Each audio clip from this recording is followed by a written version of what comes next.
అందరికీ నమస్తేనల్లా welcome to సాఫ్ సీదా ముచ్చట.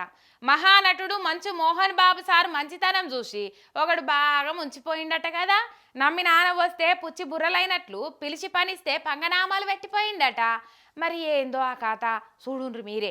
అసెంబ్లీ రౌడీ మోహన్ బాబు సారింటికే కన్నం పెట్టిండు పని మనిషి.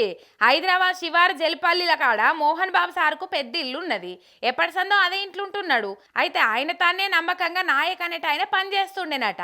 ఇక మొన్న ఇంట్లో ఎవ్వరు లేని టైంలా తిన్నింటి వాసాలు లెక్క పెట్టి సడీ సప్పులు లేకుండా మూడో కంట పడకుండా ఏకంగా 10 లక్షల రూపాయలు తీసుకొని పరారయ్యిండట. అటే ఇంకా ఫోన్ స్విచ్ ఆఫ్ పెట్టి ఇంటికి వచ్చుడు బంద్ చేసిండట. ఈడేడబోయిండని చూస్తే జాడలేదు పత్తలేదు. ఇంట్లో చూస్తే 10 లక్షలు కనబడతలేవు. నమ్మి పని తెయ్యుడు మనకే నామాలు పెట్టిపోయిండని ఎరకబట్టి ఇక పోలీసు వాళ్ళకు ఫిర్యాదు అయిండు మోహన్ బాబు సారు.